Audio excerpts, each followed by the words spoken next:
Yo, ဒီနေ့မှာ Grow Garden ရဲ့ new update 1.23.0 fall market upgrade ကနေကြိုလိုလိုက်ပါတယ်။ဒီ update လေးကတော့ Grow Garden September 23 ရက်နေ့မှာရောက်ရှိလာတဲ့ update အသစ်လေးပဲဖြစ်ပါတယ်။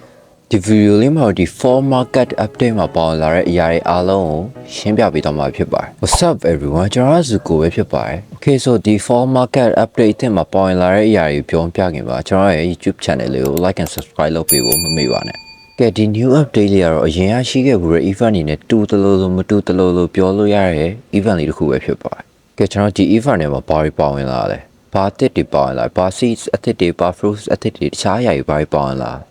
အဲ့တော့ကျွန်တော်အခုပဲပြောပြပါမယ်။ကဲကျွန်တော်တို့ပထမဆုံးအနေနဲ့ plants တွေအပင်တွေအကြောင်းကိုအရင်စပြောကြမယ်။အပင်တွေထဲမှာဆိုလို့ရှိရင်အပင်အသေး၈မျိုးပါဝင်လာတာပဲဖြစ်ပါတယ်။ Maperacine, Golden Peach, Mangrove, Nifovia, Carnival Pumpkin, Merle Lemon, Parsley,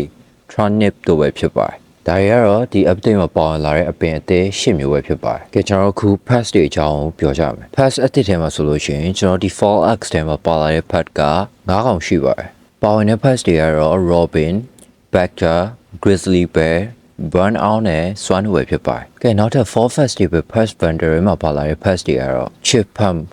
Red Squirrel, Marmot, Sugar Glider နဲ့ Space Squirrel ဆိုပြီး9ကောင်ပါဝင်လာတာဖြစ်ပါတယ်။ကဲကျွန်တော်တို့ဒီ fall axe တဲ့ pest တွေနဲ့ဒီ fall festival pest vendor ရဲ့ pest တွေဘာကွာခြားရလဲဆိုတာရှင်းပြမယ်ဆိုလို့ရှိရင်ကျွန်တော်ဒီ fall axe တဲ့ pest တွေကရိုးရိုး market မှာ90 million shekel နဲ့ဝယ်လို့ရမှာဖြစ်ပြီးတော့အဲ့ဒီထဲမှာပါတဲ့ pest တွေကလည်းသူ့ရဲ့ rarity နဲ့တူပါရှိပြီးသားဖြစ်ပါတယ်။ကဲကျွန်တော် fall festival pest vendor ရဲ့အကောင်လေးတွေပြောရမယ်ဆိုလို့ရှိရင်ဒီ pest တွေ fall bloom event က market မှာဒိုင်ဝယ်လို့ရနိုင်မှာဖြစ်ပါတယ်။ဒါပေမဲ့မတူတဲ့အရာတစ်ခုကတော့ဒီထဲမှာ pest တွေကိုဝယ်ဖို့အတွက်ဆိုလို့ရှိရင် contribution တွေရဖို့လိုပါတယ်။ဒီ contribution တွေရဖို့အတွက်ဆိုလို့ရှိရင်တော့ကျွန်တော်ရင်တော့ beanstalk event မှာတော့ပါလာတဲ့ပုံစံတိုင်းပဲ teamwork နဲ့လုံးဝဖြစ်ပြီးတော့ကျွန်တော်ဒီ fall bloom အပင်ကြီးကိုဒီ contribution ပြည့်အောင်လုပ်နိုင်မှာလား contribution တစ်ခုတိုးမှာပဲဖြစ်ပါတယ်ဒီလို contribution တွေများလာမှာဒါတခြား rewards တွေတခြားဝယ်လို့ရမယ့် items တွေ pass တွေ seeds တွေ unlock ဖြစ်မှာပဲဖြစ်ပါတယ်ကဲဒါတော့ဒီ update မှာပါလာတဲ့ pass အသစ်တွေအကြောင်းပဲဖြစ်ပါတယ်ကဲ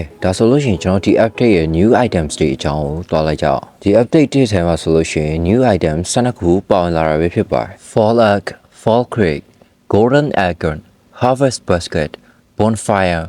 maple sprinkler Maple leaf charm, maple shrub, leaf blower, maple leaf kite, skylark နဲ့ firefly jar ပဲဖြစ်ပါတယ်။ဒါတော့ဒီ new update မှာပါလာတဲ့ items အသစ်တွေပဲဖြစ်ပါတယ်။ဒီ items အသစ်12ခုထဲမှာဆိုလို့ရှိရင်သူ့ရဲ့ကိုယ်ပိုင် ability တွေနဲ့သူရှိပါတယ်။ဒီ abilities တွေကိုတော့ကျွန်တော်နောက် video တွေမှာရှင်းပြပေးသွားပါမယ်။ Okay ဆိုကျွန်တော် items တွေကိုပြောပြီးသွားပြီဆိုတော့ပါဝင်လာတဲ့ events အသစ်တွေကိုပြောချမယ်။ဒီ update မှာပါဝင်လာတဲ့ admin events အသစ်ကဆိုလို့ရှိရင် fall weather ဆိုတဲ့ admin event အသစ်တစ်ခုနဲ့နောက်ပြီးတော့တခြားမျိုးစုံ mutations တွေပေးနိုင်တဲ့ event တွေပဲဖြစ်ပါတယ်။ဒါတော့ပေါ်လာတဲ့ events တွေပဲဖြစ်ပါတယ်။ကဲအခု cosmetics တွေအကြောင်းပြောကြမယ်။ cosmetics ထဲမှာဆိုလို့ရှိရင် fall fountain ဆိုတဲ့ cosmetic တစ်ခုပေါ်လာပြီးတော့ဒီ fall mutation ပေးနိုင်တာပဲဖြစ်ပါတယ်။ဒါအပြင်နောက်ထပ် cosmetic တွေများစွာလည်းပေါ်လာစေရဖြစ်ပါတယ်။ကဲဒီရှေ့မှာပြောသွားပြီးခဲ့တဲ့အရာတွေကတော့ဒီ grow က 1.23.0 update မှာပေါ်လာတဲ့ patch အသစ်တွေ seeds အသစ်တွေပြင်တခြားအသစ်ပေါင်းများစွာအကြောင်းတွေကိုပြောပြပေးသွားတာပဲဖြစ်ပါတယ်။ကဲဒီခု grow garden update မှာပြုပြင်မှုအသစ်တွေနဲ့ပြောင်းလဲမှုအသစ်တွေကိုပြောပြပေးသွားပါမယ်။ကဲရင် update တော့ channel ထည့်ပေးလာတဲ့ဒီ Shakari set လုပ်တဲ့ shop ကိုသူတို့ပြုပြင်ထားရှိပါတယ်။ဘာပြုပြင်ထားလဲဆိုလို့ရှိရင်ကျွန်တော်ရင်တော့ player တွေ Shakari set လုပ်မယ်ဆိုလို့ရှိရင် Shakari အကုန်ပေးရမှာဖြစ်ပြီးတော့ခု Shakari အကုန်ပေးကြမလို့တော့ဘယ်နဲ့အဲ့အစား Mango Groove Seed နဲ့ချာ